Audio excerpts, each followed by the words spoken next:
Whew. Or if you have like a speaker in the room, you could just like play that. Oh, for like, oh yeah, I could put on the video. Yeah, put on the video. Do you want to do the If I was going to start a nutrient company, if I was going to start an organic supplements company, that is exactly how I would do it.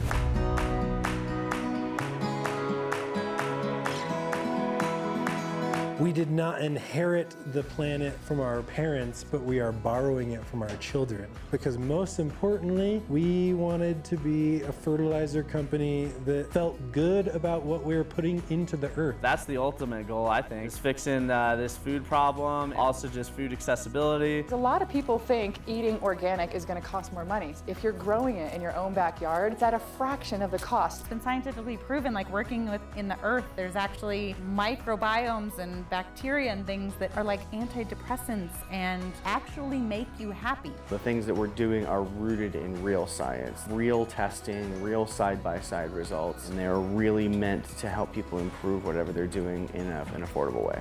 Doing a video all about a conker roasted, which is a type of pepper. Super mega really good. Oh my god! Welcome to the backyard farm.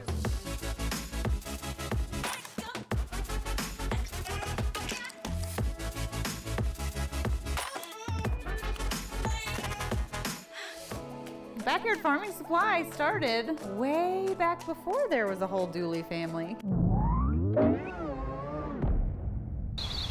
We started with Ziploc bags with Sharpie marker instructions on fertilizer blends. It was pretty funny. And over time, it just kind of snowballed and grew and grew and grew. My very first product ever was the Cyclone Brewer, and it allowed growers to basically keep their fertilizer tank mixed up and aerated so it wouldn't go bad. I started to have a lot of really good feedback, and people were coming back like, oh my gosh, I put that stuff on my plants and I've never seen them grow like that. I had been ordering the product for a while and had gotten a bunch of my guys on it and they were loving it. I'm a fan of Tate and his backyard farming. It's been amazing. We continued to research and develop with organic versus synthetic and 100% pure active ingredients. No fillers, no preservatives, real ingredients of fertilizers at the industry highest potency. We felt that we just definitely had something very special. When I first started working with backyard farming was that Tate always said, healthy roots, healthy fruits.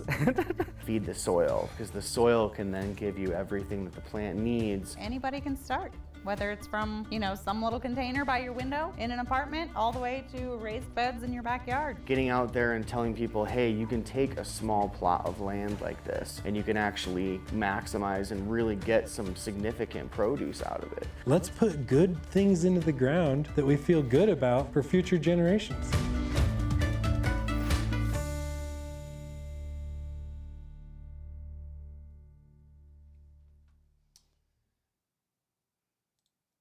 Hello, everybody. It's nice to be back. I absolutely love hanging out with you guys every Thursday for these podcasts. And we've got the announcement of an exciting new series and a guest today that we're excited about. So first off, we're going to be starting on our homesteading series. So obviously this is a very wide and large topic and we could talk all year on it, but we're going to take our first stab at this topic with the next 4 weeks of a Homesteading 101 series. And this particular week, we're talking about planning your 2024 garden. But we also have a guest joining us today, and her name is Victoria Lozen. Hey, Victoria, are you there? Do we have you? How you doing?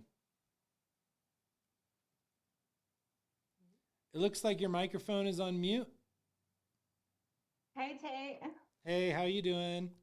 I'm good. How are you? Doing good, doing good. You're joining us for our first new podcast studio session. I know we were going to try to get teed up a little bit earlier, but hey, par for the course. Life is crazy. We're just going to shoot straight from the hip, all right? Sounds good. Let's do it. For sure. Do you want to introduce yourself to our guests? Yeah. So I'm pretty excited about this opportunity because it's something that I really align with. I love talking about this subject. So, hi, my name is Victoria Lozin, and I am a resident of Colorado, born and raised in Pueblo, Colorado. I now live in the San Luis Valley, and I have had this farm here for, approximately 4.5 years. Nice. And how big is your farm? I know it's not technically a backyard farm, it's more of a mini farm. How big is your farm? It is. I guess if you were to talk about a small hobby farm, this would be kind of in that realm. We're looking at about 8 acres. Nice. Uh, yeah, yeah. It's a great place because we have an irrigation well. Um, Coming from Pueblo, we did not do this type of farming. It was always small backyard farming, just as yourself. My dad was raised in Rocky Ford, Colorado, and you probably heard that name before, Oh yeah. the cantaloupes. And he always had a farm, a little garden in his yard, and that's where I learned to plant barefoot and see what grew. So now we've moved up. This 8 acres here has a nice irrigation well. So right now we're in the process of running irrigation pipe to get it to all aspects of the yard, get some pasture going. Nice. I love plumbing and irrigation. My wife often tells me I should have another wedding ring just for irrigation and plumbing. So that's awesome. I can't wait to dive more into that with you at some point.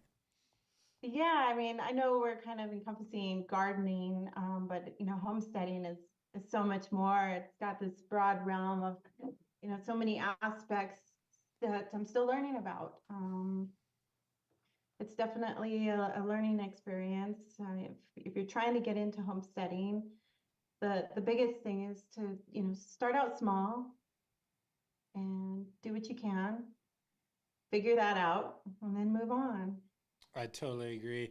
I always tell people one of the most important things, especially early in a garden and always through gardening, is to fail a little bit, right? Because that means you're trying new things, you're expanding your horizons.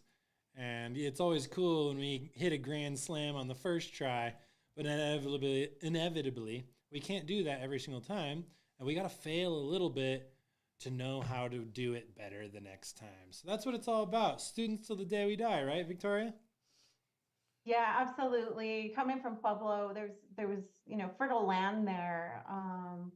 In the Arkansas Valley has a lot of farms out there. I grew up with a lot of the farmers. When I was young, we didn't have anything, and the stories that my mom tells me is that my grandma used to have a cow in the backyard, chickens in the backyard, and it was a very small neighborhood across from the steel mill, where most people worked, but everything was very localized, to the neighborhood. And then when we moved out to the county part, it became a little bit bigger. So we didn't have the animals like my grandparents had, but you can make so much in such a small space. So now in the San Luis Valley, the soil is much different than down there, and it's more of a mix of a high fertile, loose packed loam soil, you know. So it's a high desert, it's arid. So it's alpine basin. It's just really fertile, but it's only made for certain varieties of vegetation. For sure. And the cool thing about it is I think everybody's dealing with that, right? Because I've never been to a farm or a garden or a greenhouse or a whatever type of grow operation that was completely consistent.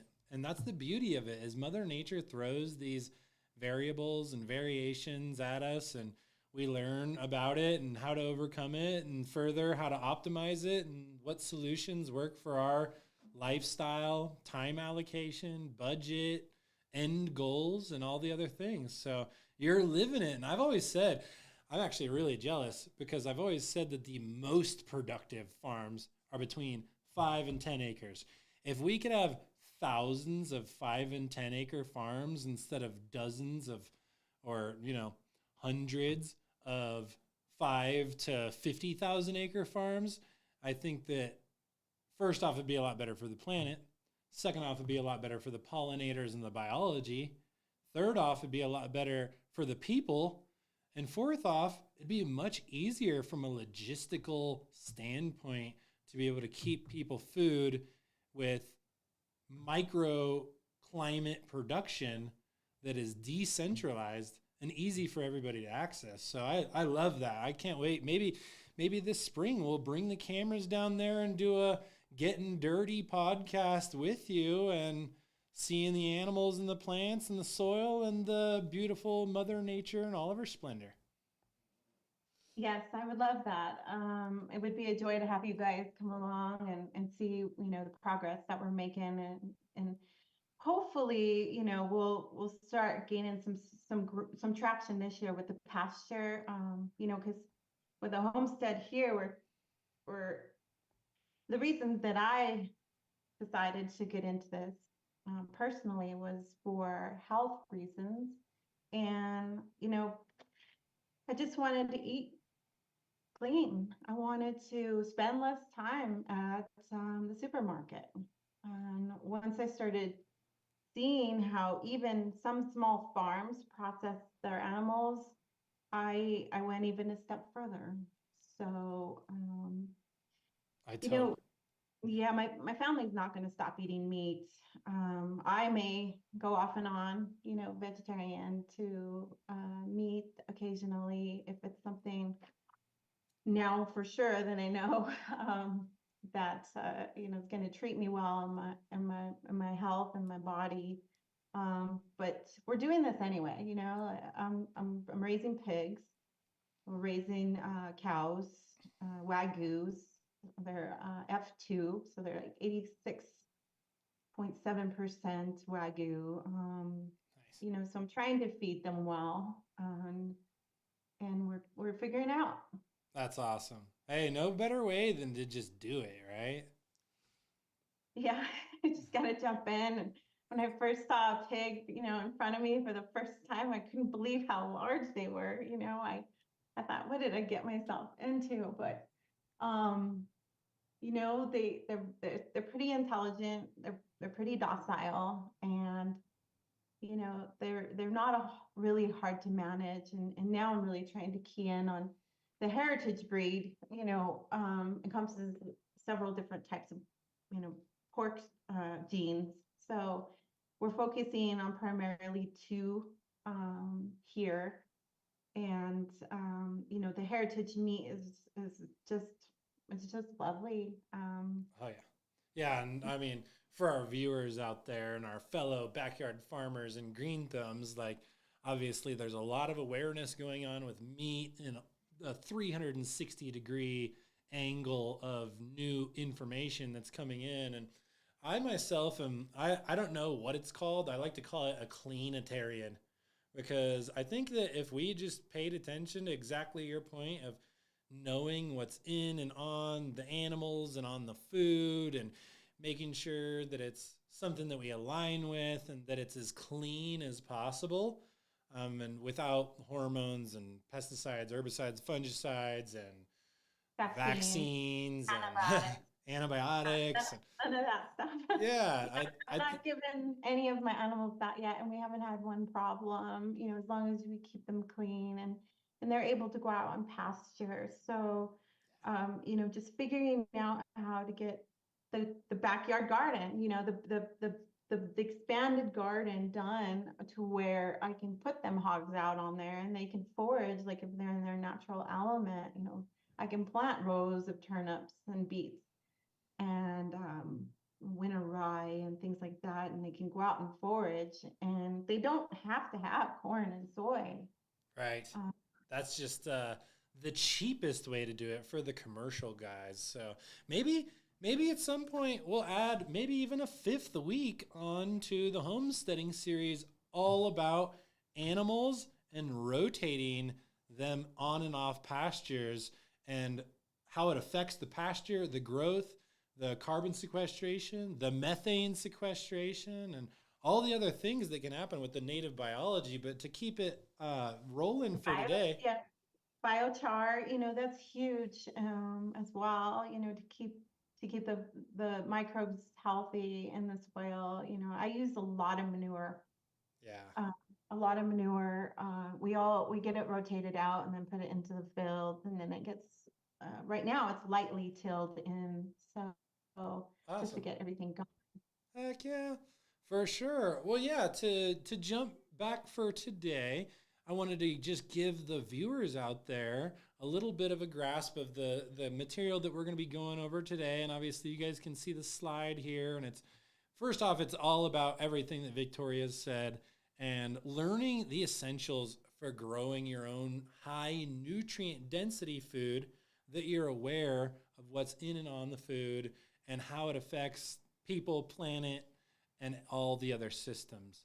And then we're going to also do a little exploring of living practices and minimizing our impact on the environment.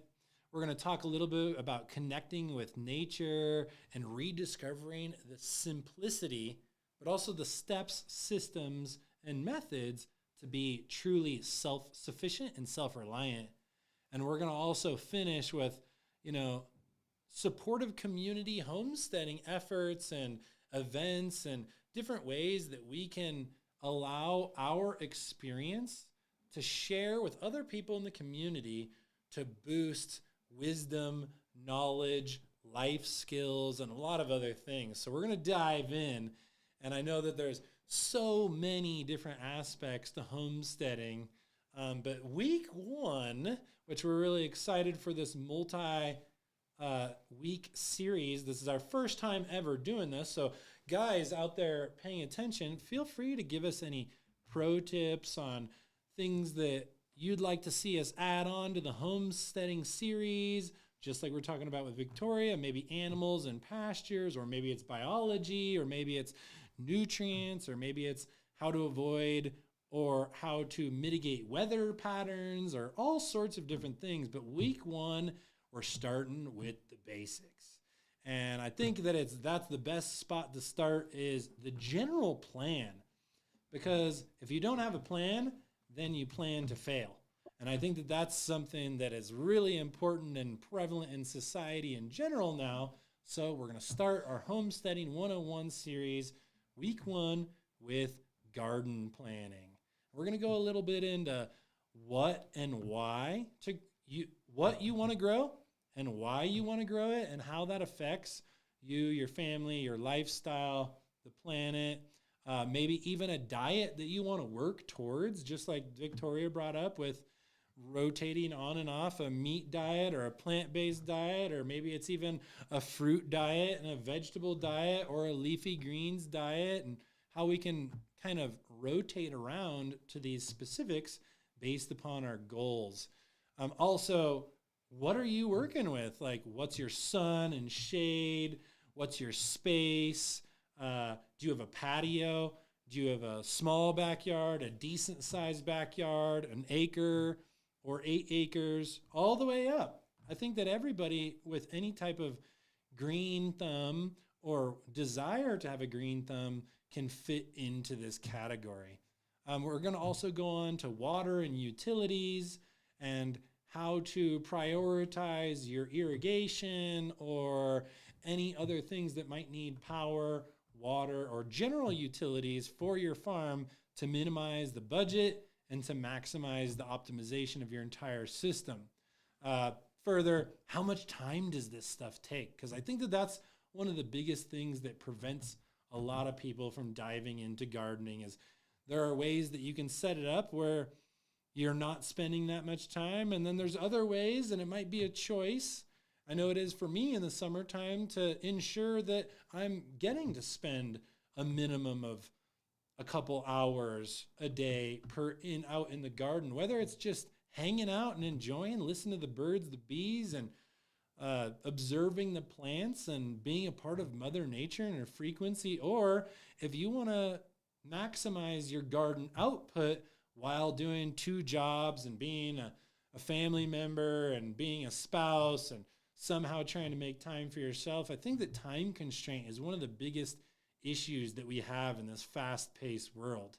So, and how does all of that affect your budget, your knowledge, but most importantly, the family fun and the knowledge and skills that you're instilling with your family to not only give a kid a tomato, but teach kids how to grow tomatoes, pepper, corn, carrots, squash, kale, and onions for the rest of their life.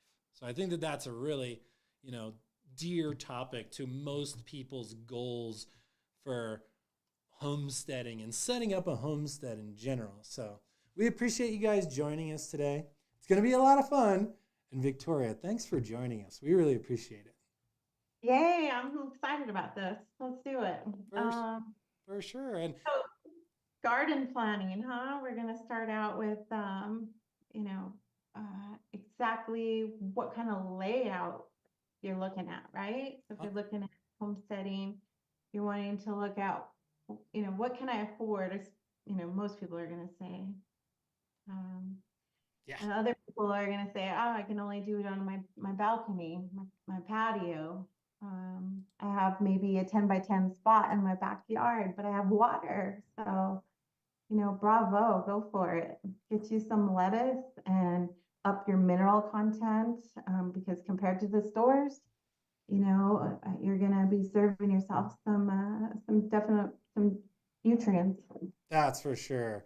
I feel like this is one of the 101 things that awakens people to growing their own food as you start talking about nutrient density, right? And that is we could do a whole podcast just on that, and probably even 10 or 15 of them. But to jump to what you guys are going to be seeing in the next couple weeks, week 2 is going to be all about seed planning. Week 3 is going to be all about station and system planning. And then week 4 is purely systems. How do we incorporate a system or a conveyor belt approach or a seed to sale or a seed to table type of format to our entire overall garden? So let's jump into garden planning. And Victoria, I don't know, are you able to see the slides by chance? I can see them. Awesome. Yep. Cool. So, this is one that you and I talked on earlier today.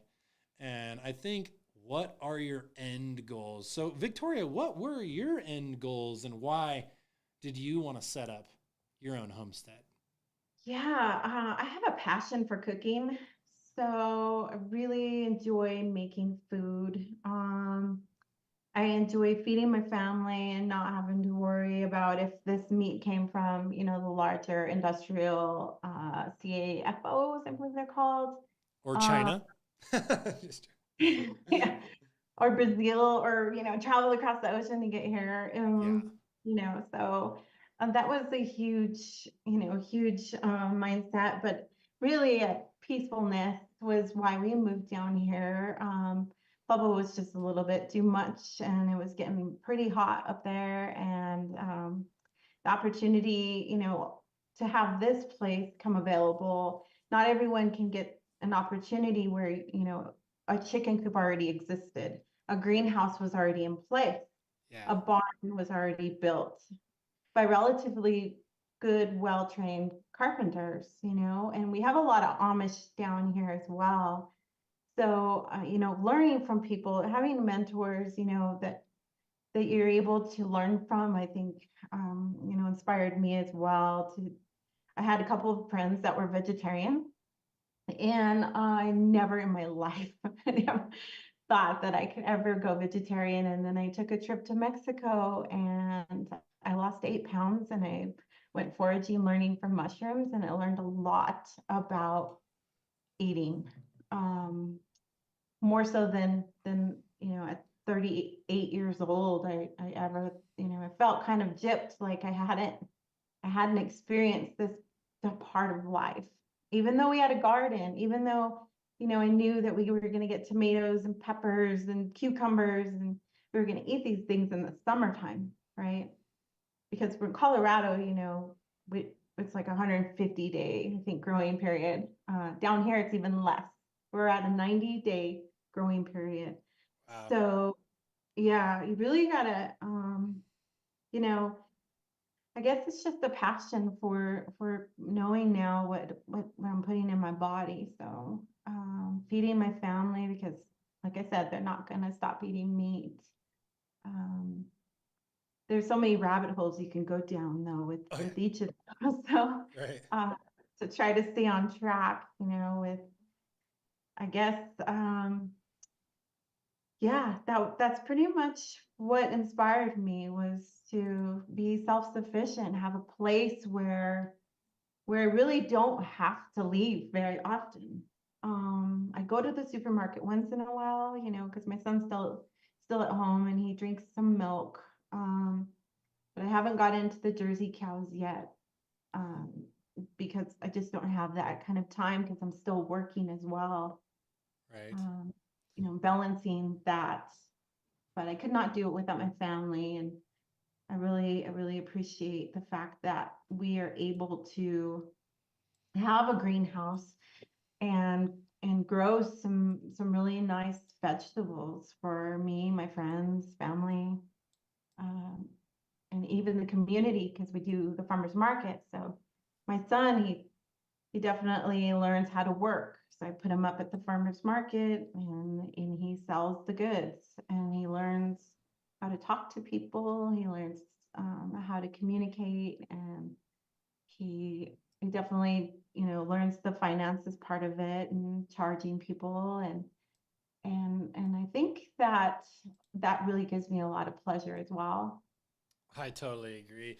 And it sounds like your end goals were extremely similar to mine.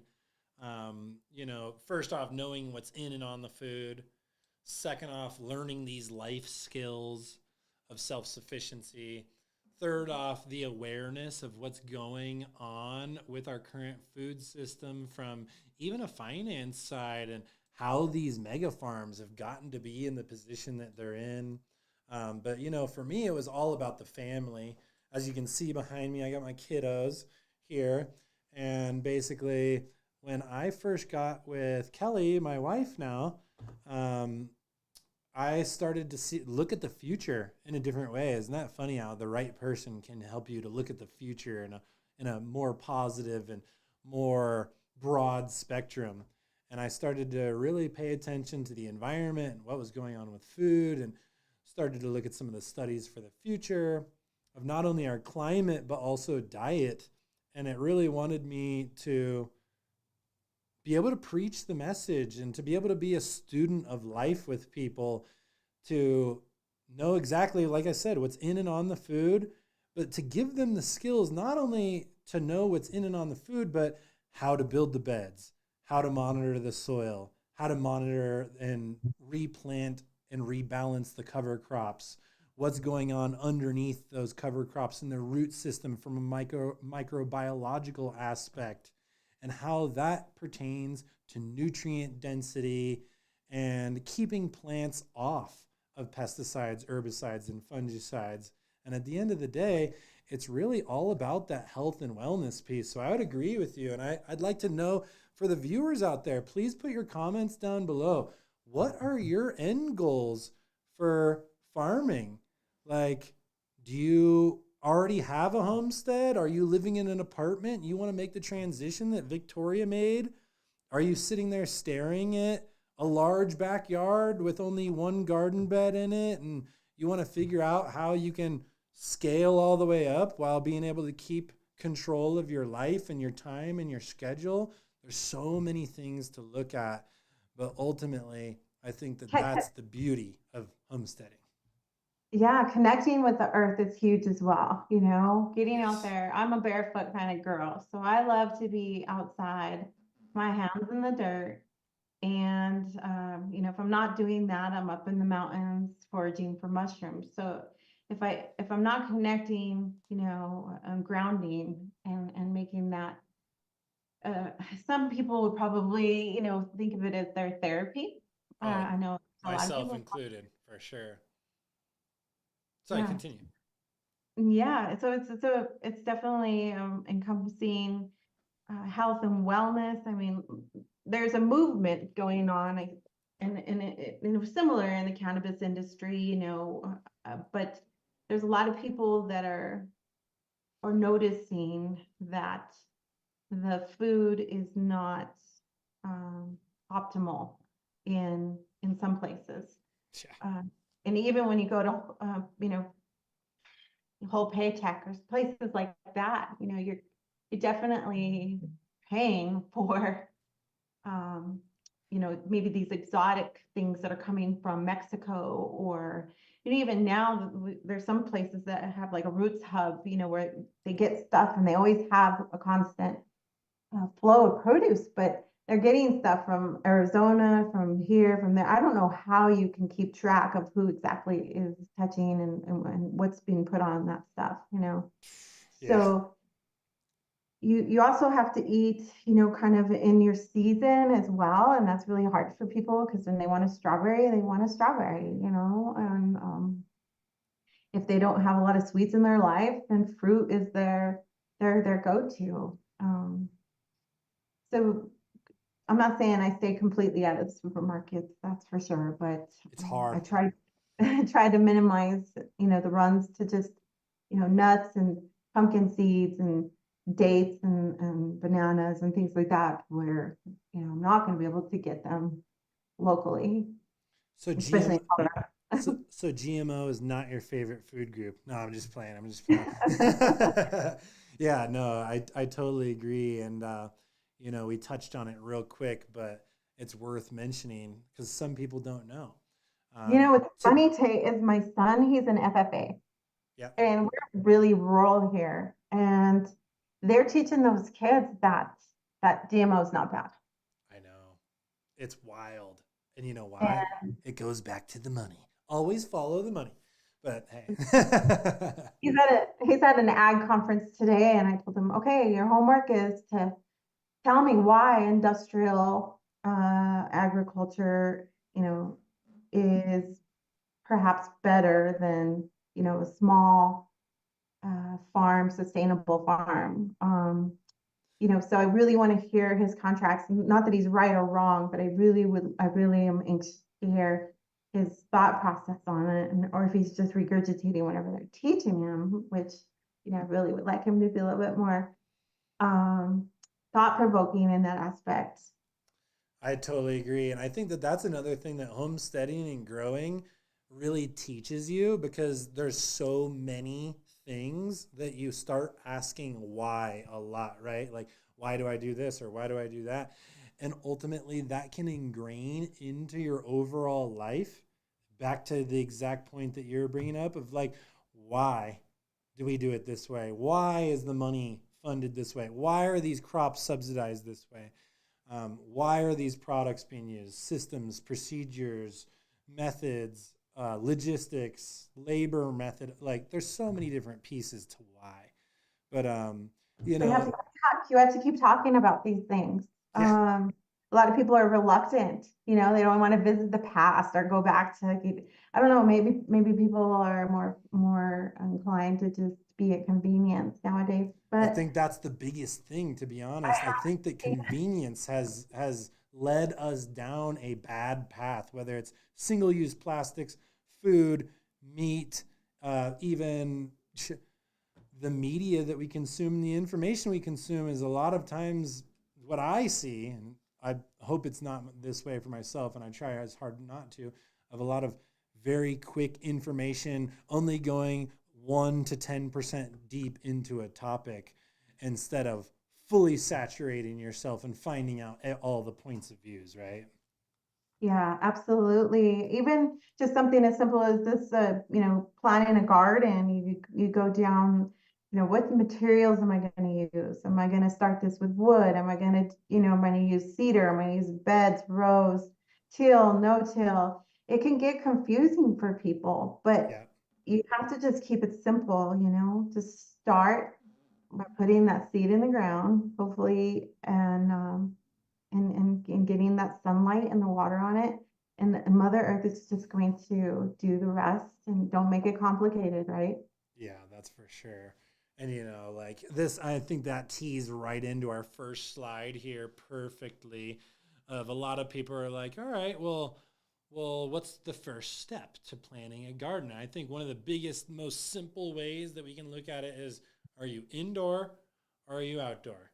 If you're in an apartment or if you have an actual backyard or someplace, like indoor versus outdoor bring a lot of the same values and a lot of the same methods, but can be extremely different still. So, indoor gardening, to lay it out there for somebody, if you are in a limited climate, kind of like Victoria, where you've got a 90-day grow season and you're new and you're trying to turn your thumb greener, an indoor garden can be an amazing place. Like whether it's a basement, a guest bedroom, a sunroom, even a barn or a shed. Like there's so many different ways or even a garage.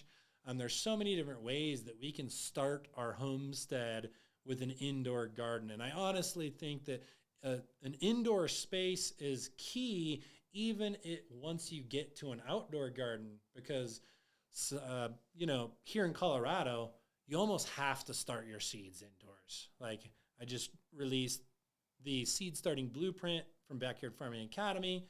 Anybody who's curious where that is, check out byf.academy.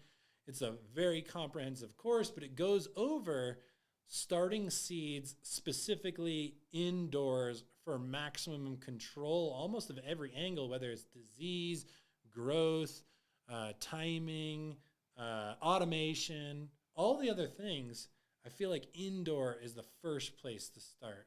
And that ultimately makes our outdoor gardening efforts much more successful, and also can keep your timeline or your crop rotation and multiple plantings completely in control as well. Not to mention being able to start your seeds indoors instead of going and getting them from a big box store, or big greenhouse, where they've got bioaccumulation and pest and disease that has built up, and they're using integrated pest management products to keep those issues away that you ultimately inherit. Some of these things will stay in the plants for the rest of their life, and some of them might start to display at the most crucial time period, fruit or vegetable onset.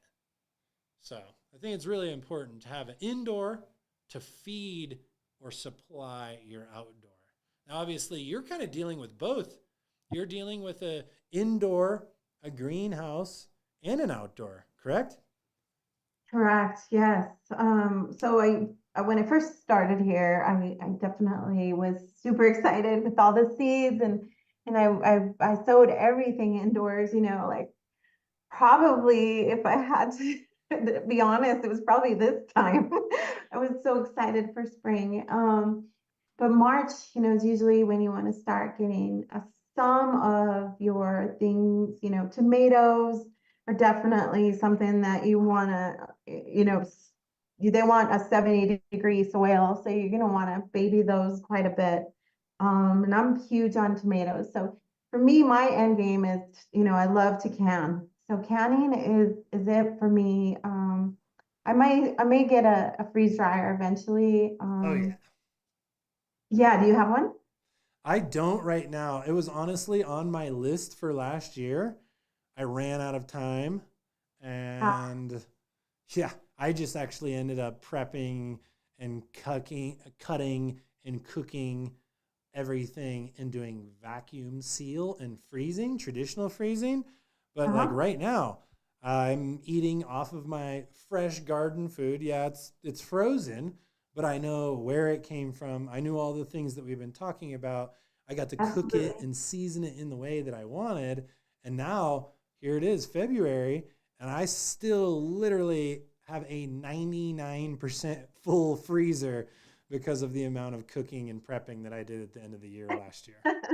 That's awesome to hear. I mean, my freezer space has a lot to do with the meat, so I can't really do a whole lot. So canning is huge for me. I really am interested in fermenting, as well. Yeah. So that's also in an end game kind of like, what's your goal? You know, what exactly do you want to end up with? It's something you definitely want to think about. But it's not a hard skill. You know, everybody really overcomplicates, I think, canning or water bathing and pressure cooking. But it's not too bad. I totally agree with that. And I think that all of that goes perfectly on point with this slide of planting for your plate. Like a lot of times people are like, well, what should I grow? And my immediate question is, what do you eat now? And what would you eat in a perfect world if you could have access to it, or maybe change you and your family's diet towards this particular plate type?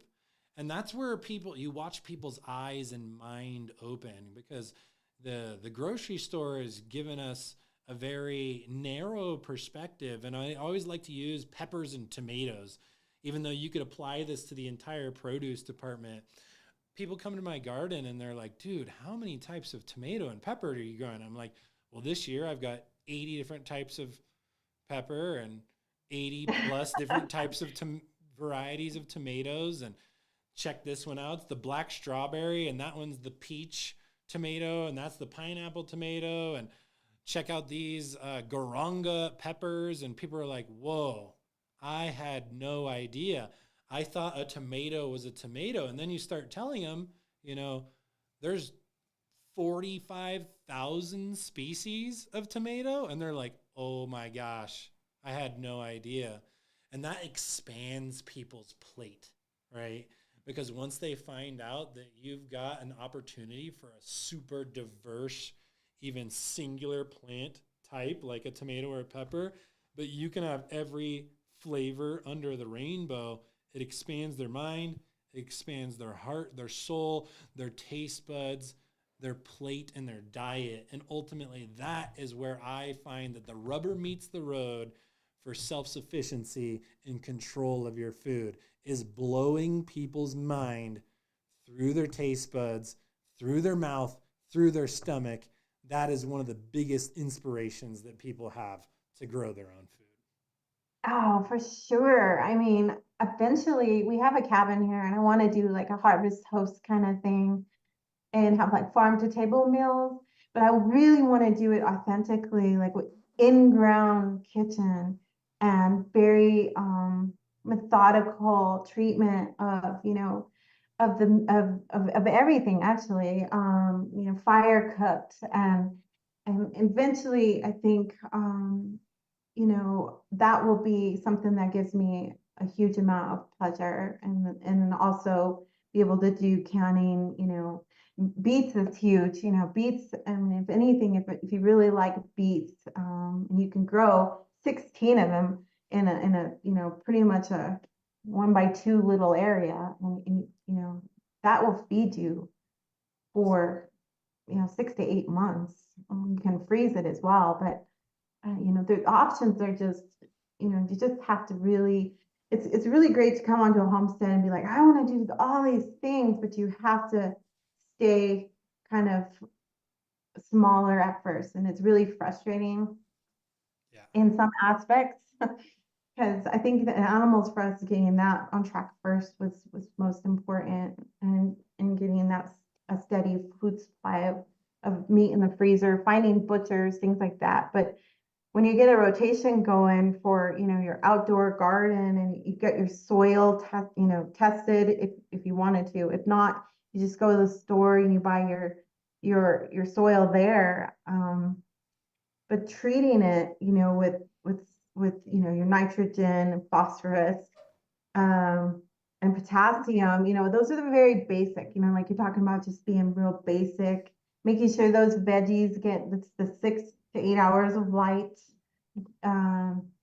making sure that they're not too hot and they get planted appropriately if they are a shade loving veggie, making sure that the pests, whatever pests you have in your area, are somewhat contained.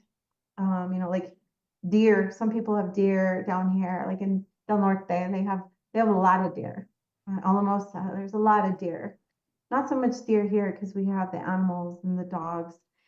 Um, but the squirrels, the birds are huge for us.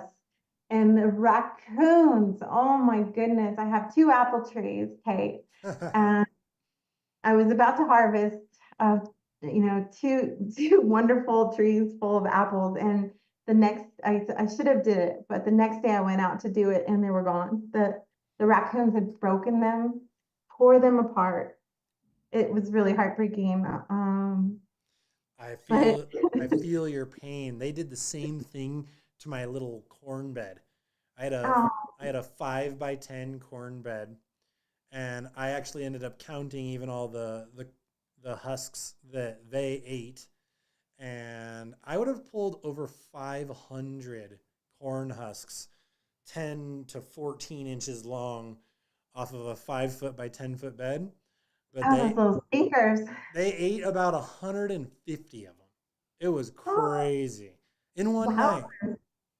Wow. Oh, yeah. So those are, it shouldn't ever discourage you, but it should definitely, like, we learn from our mistakes, I suppose, and journaling and writing down things and making sure you have it for the next year so you can remember.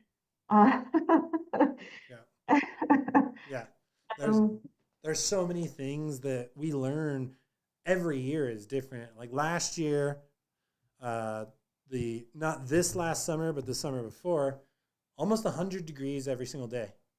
This yeah. last year, almost rainy and overcast every single day.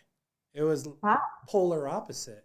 And it made me learn even more about my garden and the preparation plans that I can put into place to retain more heat or keep heat out of the garden or reduce a microclimate or improve a microclimate. So, and I think that that goes right on point with this next slide about sunshine and shady spots. Like, this is the first thing that somebody should evaluate when they're like, all right, I've kind of figured out what I want to put on my dinner plate for me and my family.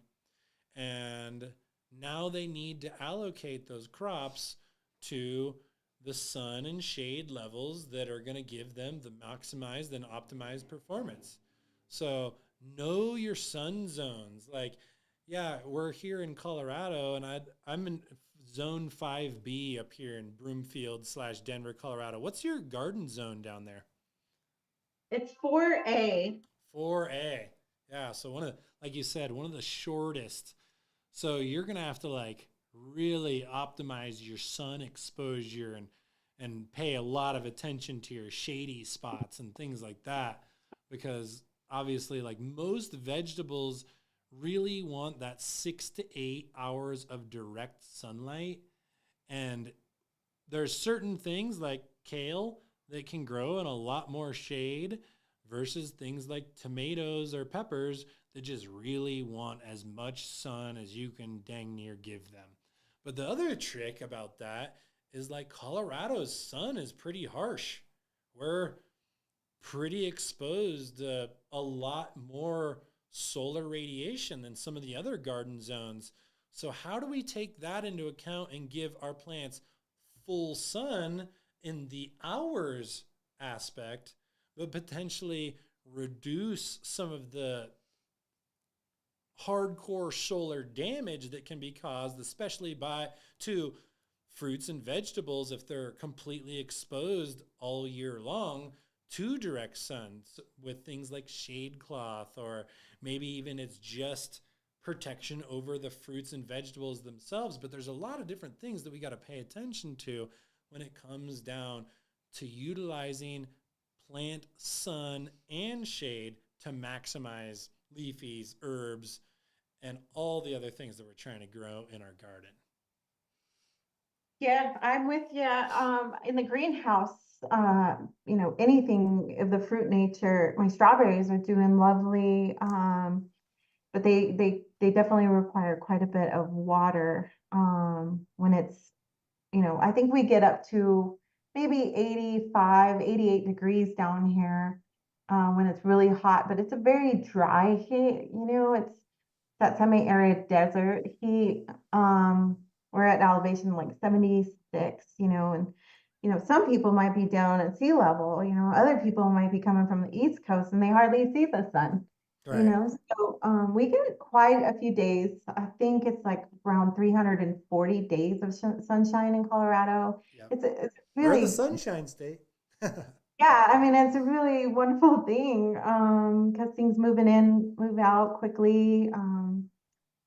So yeah, I guess like it's deciding on what kind of varieties that you want to, cone in on. If they're going to be an edible mix of medicinal, and edible or pollinators, or even, towards the herbal spectrum, which I find myself really wanting more and more of.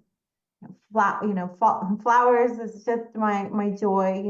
That's another end game for me personally. Is I get a lot of joy out of growing flowers and even selling them at the farmers markets and keeping them in my house and giving them to my mom or my friends, take them because I know that it's bringing this aspect from outside inside and it's bringing some joy into their life as well, some light.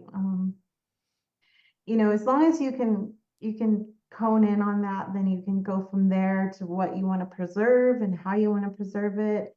And then, as long as you have an enjoyment for it and it's something, even if you're just curious about it, when you start eating your salads, kale is one of those things that surprises me here. It will regrow. I mean, if I leave the roots in, I have a plant that's going on its third year Oh yeah. And in the and greenhouse. and kale's such a good example to use of like opening up your mind to these flavors. The kale from the store, the organic kale, it is what it is. But when you actually grow it yourself, maybe there's a placebo effect, maybe it's actual real taste bud conversion, but it is so much more delicious, right? And I think that that's the case for everything that comes out of your own plot is most of the time you end up tasting it and you're like, oh my gosh, this is 10 times better than any type of plant that I've ever had in that category. Tomatoes are the perfect example. Most people are like, I don't even like tomatoes. And I'm like, yeah, but have you tried this tomato? And then they eat it and they're like, oh my gosh, I've toured the world. Can I grow those? Can you just teach me how to grow that tomato? And I mean, those hydroponic tomatoes in the store, I'm assuming they're mostly hydroponic because that's the way that they're cultivated. oh yeah, That's the way they look. I mean, that's the way they taste. I'm not saying that cardboard. hydroponic isn't good tasting, but when you have good healthy soil and you have good nutrient tomato, there's just no comparison. I totally. The flavor profile is is this one that you'll remember for sure, and which goes to like your gut, like what are you feeding your gut? Is health your end game? Because if you want your gut flora to be thriving and flourishing, I mean, even and though, diverse. yeah, you're going to go out and have pizza probably, or you're going to go, maybe do this or that. But for the most part, you want your gut flora to be healthy because that means you're healthy. Yes, totally agree. And it's funny because the skinnier or less diverse you make your diet, the less diverse your gut flora is. And it's now proven that your gut flora basically tells your brain what to crave. And so the more that you have a diverse diet, the more biodiversity you have, the more you enjoy all food. And I think that that's a huge thing. Like you mentioned strawberries. Strawberries are one, and I want to tangent on strawberries and specifically the backyard farming features that you are going to be using in your garden in general. But the strawberries is a perfect example of they love to be grown in high moisture environments. And a garden tower is amazing, but if you don't have your garden tower hooked up onto something that is going to give the strawberries constant reapplication of small dosages on high frequency of moisture, you're just going to ultimately be a lot more frustrated with cultivating strawberries in particular. And so I think that that's something that really, the backyard farming system, people always ask me, what is backyard farming and what makes you guys special and unique?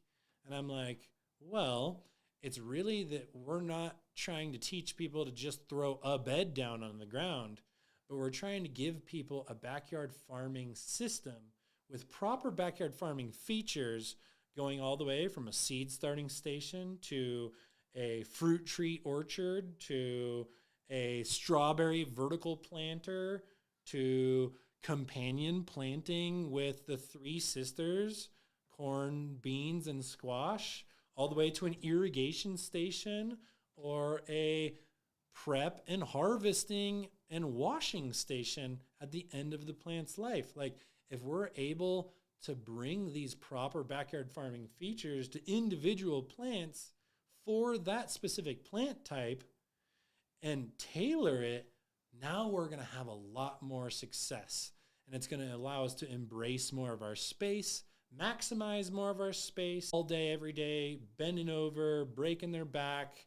And then a heat stroke comes in and causes, some type of negative adverse condition in their garden. Well, all of these things can really be avoided if we think about planning for the plate and then tailoring the backyard farming and gardening or homesteading features to that individual plant type. Like last year, I don't know, Victoria, if you've seen the bean tunnel that we had and we put all over our socials, but we grew over 100 types of bean. And beans can be one of those things. It's like awesome to watch them grow. And then a lot of times, like 50% of them go to waste because you either can't get to them or you miss a bunch of them hidden by other bean plants, or you just don't want to be bending down and all over the ground and stuff like that. Or maybe you didn't put in the right canopy support. Well, bean tunnel grew up and over our heads with 100 different types of bean, and it made harvesting and enjoying and the therapeutic aspect of walking through a bean tunnel blowing people's minds, and then being able to go pick, pick, pick, pick, pick, pick, pick, here you go, with no effort at all, really opens people's mind to tailoring backyard farming features to them specifically. Yeah, that definitely makes sense when you put things that are, more at eye level, and it seems like they don't have to have a whole lot of an effort, and it's right there in front of them. Absolutely. It's beans. Those are one of those. I will be honest, I do not grow beans that much, but I have people that do. What I really enjoy doing is making the starts and starting the seeds, and I even enjoy selling the starts at the farmers markets. So it's when your kids taste the difference between a strawberry that comes from the store and a strawberry that just came off the vine, there's a noticeable difference. Mind blowing. And it just takes a little bit of consciousness and care and thoughtfulness. And it really doesn't have to be complicated. So, if you wanted to get into homesteading, there are grants available, and there are programs out there where you can get, 0% loans, and you repay them at, whatever terms that you agree with. There's a wonderful place in Salida doing things like that as well. I wish that there was something that connected, try not to get too much off subject, but connected the school system, the education system to this food, because I have friends that have kids and that are smaller, and they eat the school food, and they just don't respond as well. They're a little more lethargic. They're definitely more disconnected, and I see that with my own son. You know, and now he's taking food to school again, and it's wintertime, granted, and I can't always provide fresh kale and strawberries to him, but we can definitely prep meals. Um, but if there was something, an aspect where the school system could somehow benefit from small farms or CFAs, or even these larger ones, the hubs, per se, it would be a great benefit to, I think, humanity. I totally agree. And I think that would be an amazing whole podcast in the future. Like, I have actually, ever since my kids started going to preschool, daycare, summer school, regular school, I've always been the guy that obviously goes in and I'm like, hey, do you teach kids about growing food? And always on the initial meeting, yeah, we do. And I'm like, okay, where? And they're like, on that 1 foot by 4 foot bed, or on our one hydroponic tower in the school. But then there's no class about it. And there's no real connection to those plants and or the food that comes off of them. I'm actually literally in the middle of this conversation right now with my kids' school. I walked in and they've got some hydroponic grow towers, and the plants are just, no offense to my son's school at all, but they are definitely not being grown by a plant guy, right? And they're barely growing at best. And so for me, I'm like, hey, can I come in and help do this? And is there an opportunity to set up an extracurricular program? And, the first thing they're like, well, how much do you want to charge the kids? And I'm like, I don't want to charge the kids anything. I want to do this for free to give back. Second off, they're like, well, when would we do it? And I'm like, that presents another issue of here in Colorado's kind of by the time the school season is ramping down, that's when the garden season is ramping up. So it kind of creates a... Yeah, but hey, there's, sprouts, you can go sprouts in a very small space. Oh, yeah. Literally Sprouts, a 2 foot by 4 foot rack. Boom, right there in the cafeteria. I think and that it's these going are to the take them things. a while to appreciate the flavor profiles of sprouts, for sure. But, Oh, yeah. Some kids will never see a sprout, so, things like that, you definitely think outside of the box, and, Yeah. any kind of small space, you really can maximize, you know, maximize the opportunity if you choose to. Oh, But yeah. it would be nice to see something going, some of this good food going to The schools. schools. Totally agree. Actually, with Backyard Farming Supply and Backyard Farming Academy, literally one of our biggest milestone goals is to feed 1 million kids in the public school system in Colorado whole, nutrient dense, locally grown or even grown on site produce. Like it's massive. And I think that it goes back to time, right? Like time is massive. And time is one of the biggest things that we have to make time for this. And I think that the more that we make time for it, the more that we prioritize the time for it. And it goes to the school system, it goes to the family, it goes to our diet, it goes to everything. And we're all time crunched, right? Like there's not enough time in general anymore. It seems like I'm convinced somebody's messing with the timeline, but that's a whole nother tinfoil hat conversation.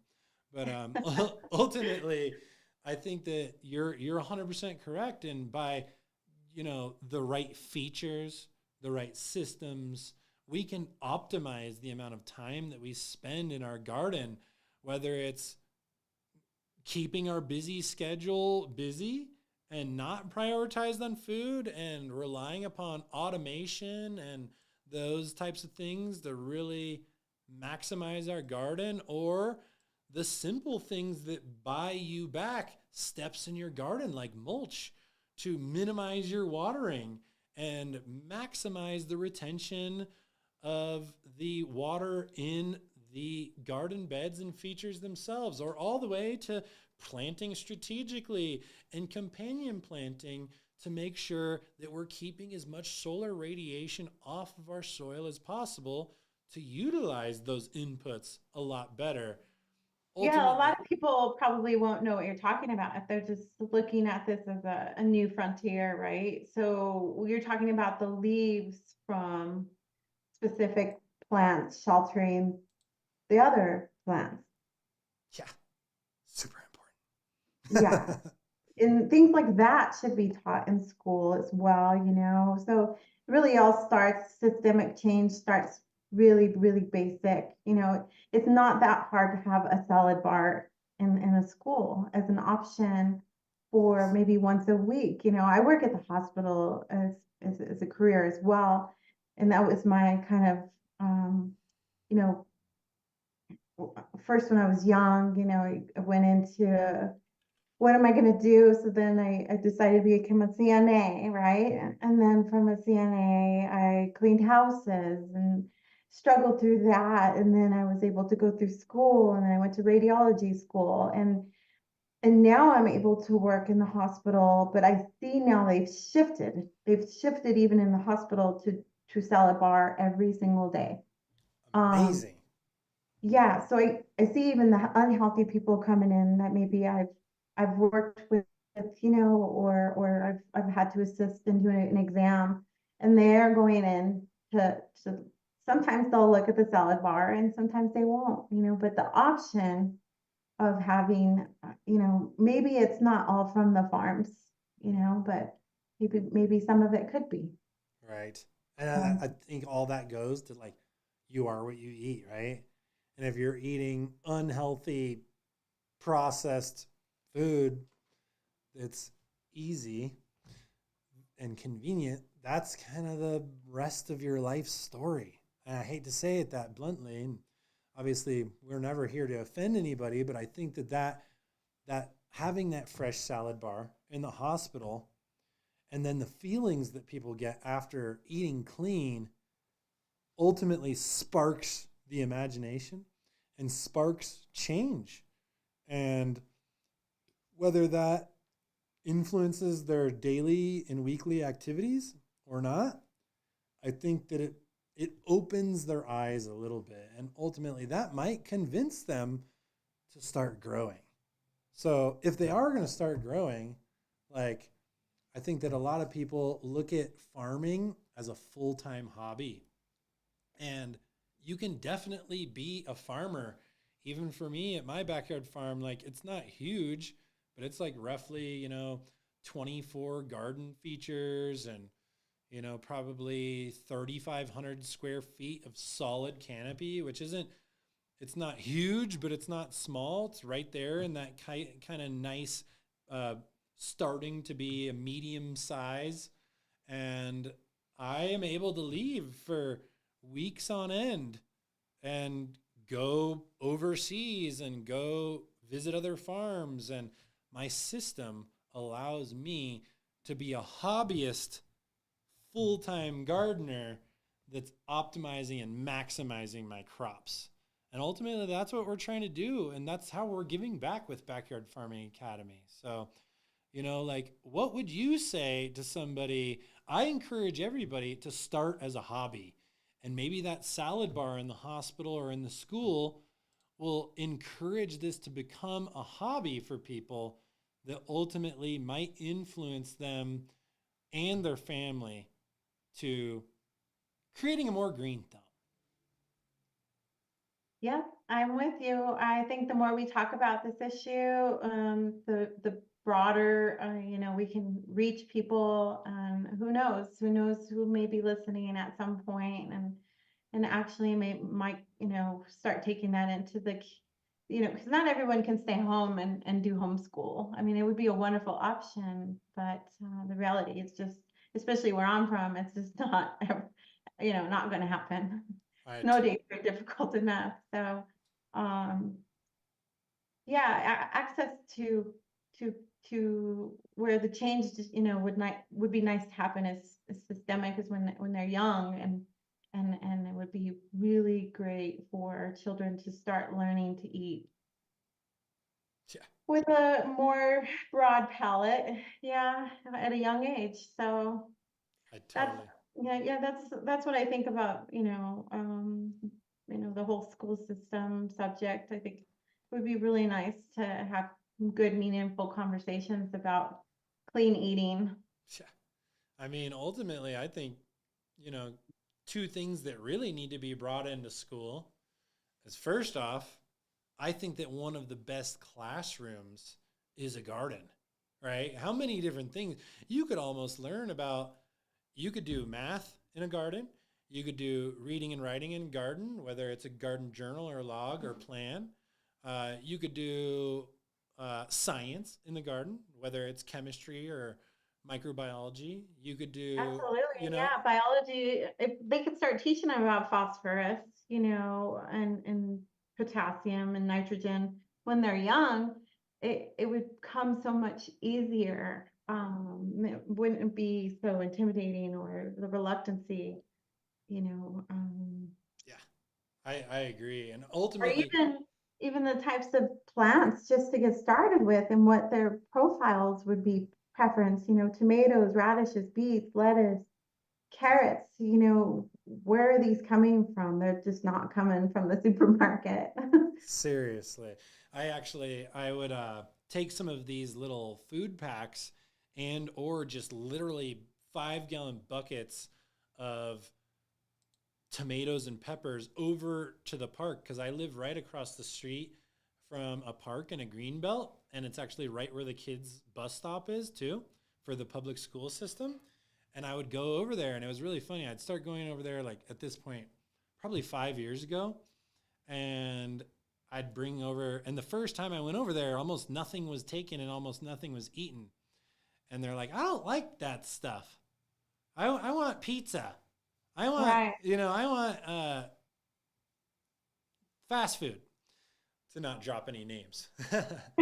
And it was really funny, the transition that I watched, and giving these kids the knowledge, first off, of the flavor. Going back to that, it was absolutely mind blowing to see what happened, especially even also for my son. Like, my son actually takes time to go out in the garden in the morning and pick his favorite pepper, the Aconcagua roaster, super sweet, mild, gigantic pepper, and he puts them into his lunchbox. And Oh, that's wonderful. and right here, here's Tegan, and here's some of the peppers and the squash and stuff like that he would literally, we set up a little station in our house so that it was easy for him, and it could be a fast, easy thing, whether he just got home or whether he was headed to school in the morning. And it was an amazing transition to watch, where they would come home and go straight to the pantry and pull out something that's in a wrapper, versus when this pantry is full, where they all come in and they go straight to that and they start grabbing fresh produce, and it becomes a laughing stock, a smiling, a positive impact, and a positive situation for him and all of his buddies. We're the cool house in the neighborhood. We're right across the street, like I said, from the park and the bus stop. So it's natural, but it's also because of, we've got the trampoline, we've got the cool garden, we've got the delicious food. We like to positively influence and be interactive with the kids. And I think that there's a lot of things to be unpacked there that aren't happening in general.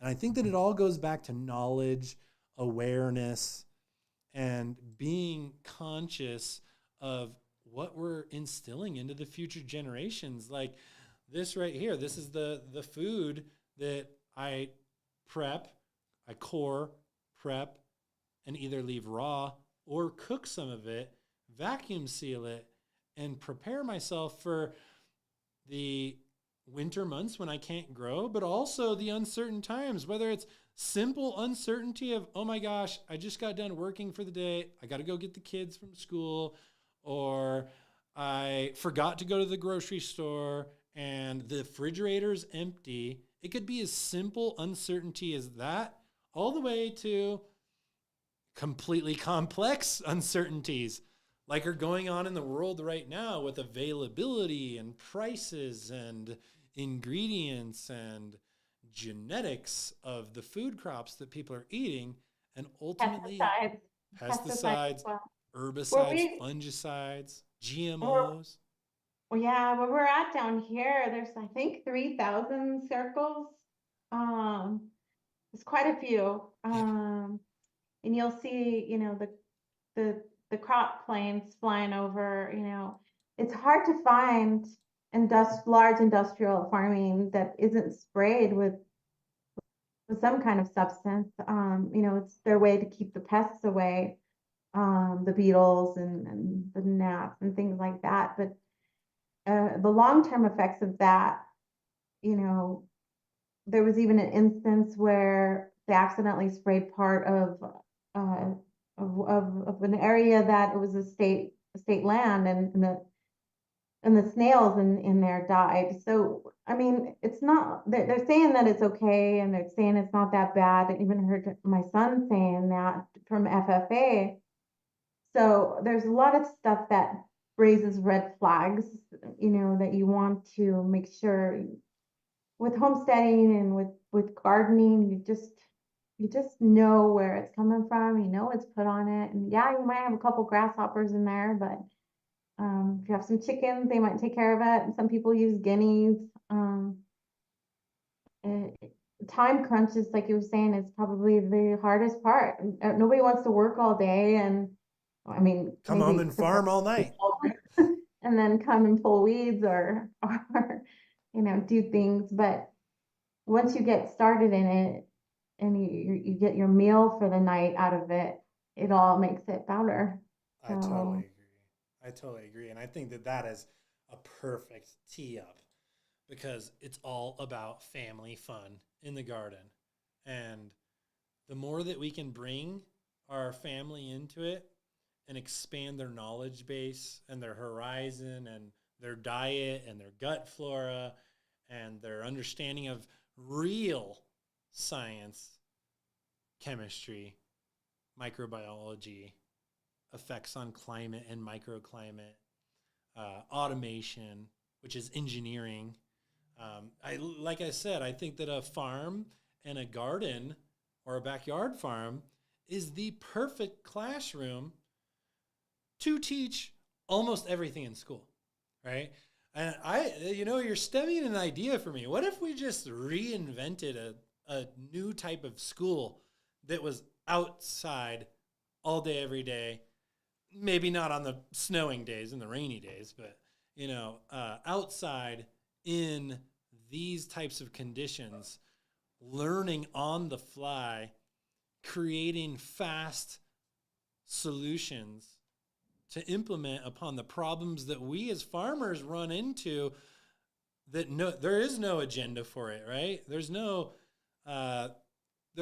preparation for saying you're going to walk out one day and you had to deal with some drift like you're talking about. Or maybe it's even, hey, I was told at school that, or in the FFA, love the FFA, not here to blast, but hey, they're teaching us that pesticides, herbicides, and fungicides are not a problem.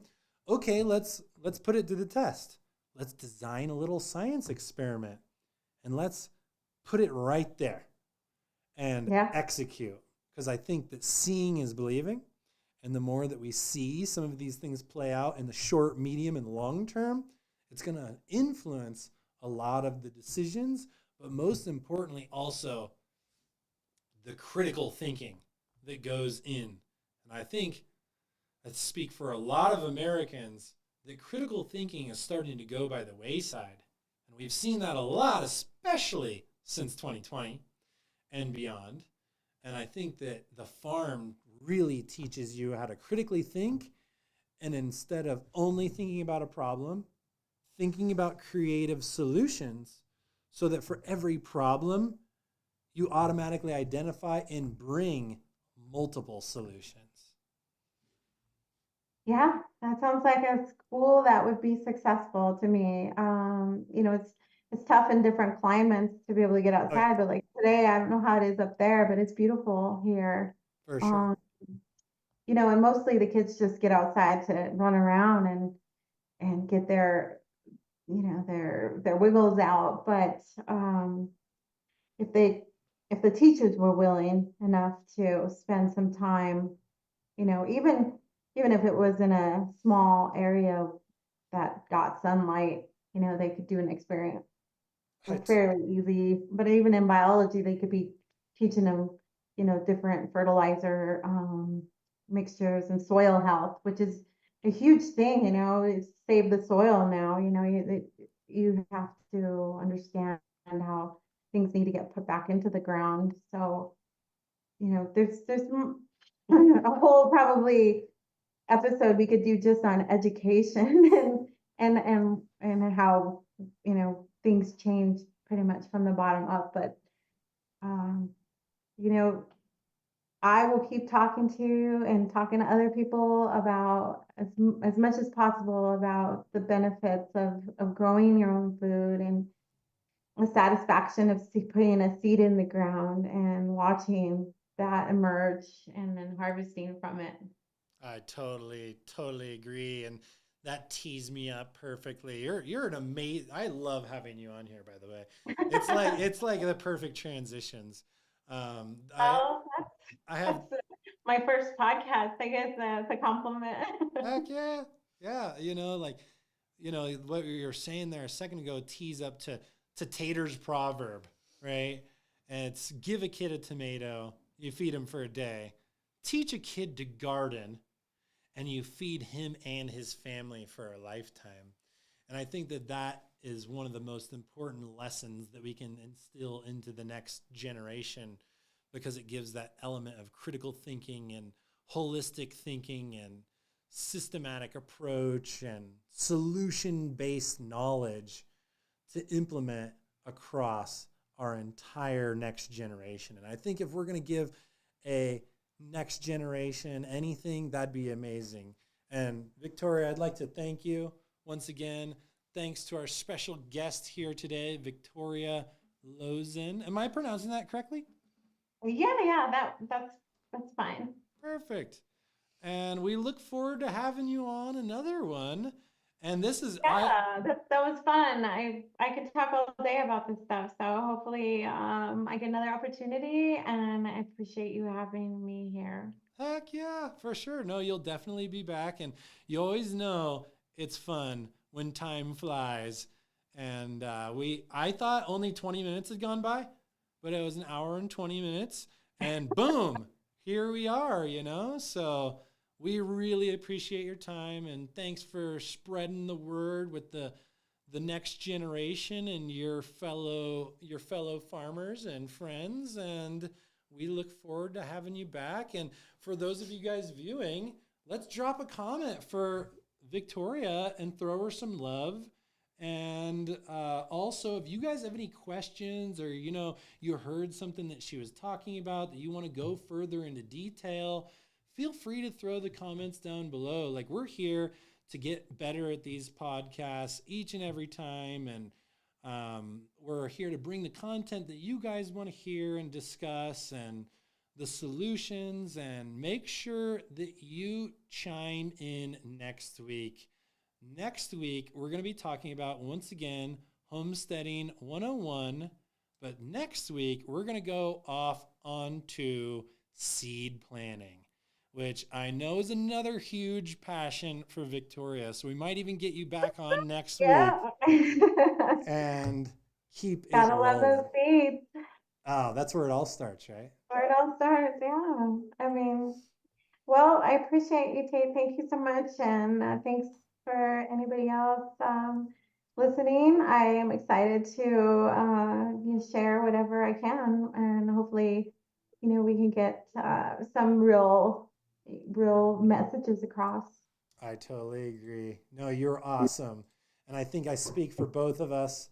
Thanks, everybody, for joining us today on another Backyard Farming Supply and Backyard Farming Academy podcast, all about Homesteading 101. Get out there, get your hands dirty, get to planting, get to learning, get to growing, and we'll see you next time.